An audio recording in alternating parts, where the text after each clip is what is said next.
جہاں تک حضرت موسیٰ کا تعلق ہے، اس کا تعلق بھی حضرت موسیٰ کی نبوت سے نہیں تھا،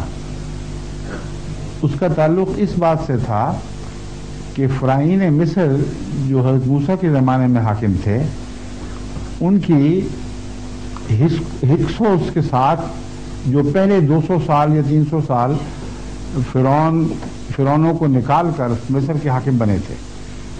ان سے ان کی بڑی دشمنیاں تھیں، اور اس زمانے میں بنی اسرائیل کو بہت بڑی طاقت نصیب ہو گئی تھی، کیونکہ حضرت یوسف علیہ السلام کی رویا کے نتیجے میں آپ کو عزت ملی اور بنی اسرائیل دور دور سے ہجرت کر کے مصر میں پناہ گزین ہونے لگے۔ تو جس مصر کو فرعون نے دوبارہ لیا ہے، اس میں اسرائیل کی ایک بڑی طاقت تھی جس کو وہ توڑنا چاہتے تھے، اسی لیے ان سے پتھیروں کے کام لیے گئے، ان کو ذلیل رسوا کیا گیا، ان سے بیگاریں لی گئیں، اور پھر یہاں تک فیصلے ہوئے کہ ان کے لڑکوں کو مار دیا جائے اور عورتوں کو زندہ رکھا جائے۔ یہ مراد نہیں تھی کہ مردوں کو مار دیا جائے، سب کو ایک سزا کا طریق تھا کہ تمہاری آئندہ نسلیں بیکار اور کمزور ہو جائیں۔ اس موقع پر حضرت موسیٰ کا تو وہم و گمان بھی کسی کو نہیں تھا کہ آپ نے بڑے ہو کے نبی بننا ہے۔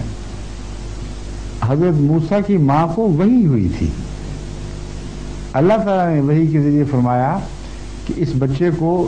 دریا میں کافن جس کو کہتے ہیں لکڑی کا بنا ہوا، اس میں ڈال کر دریا میں بہا دو،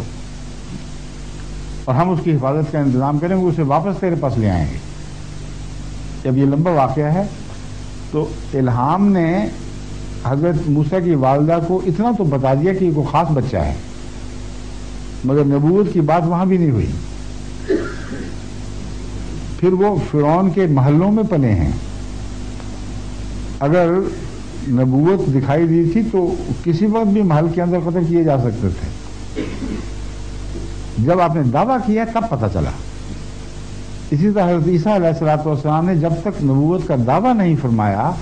اس وقت تک قوم ان کی مخالف نہیں ہوئی۔ کیا شدہ حقیقت ہے، سمجھ گیا؟ شکریہ۔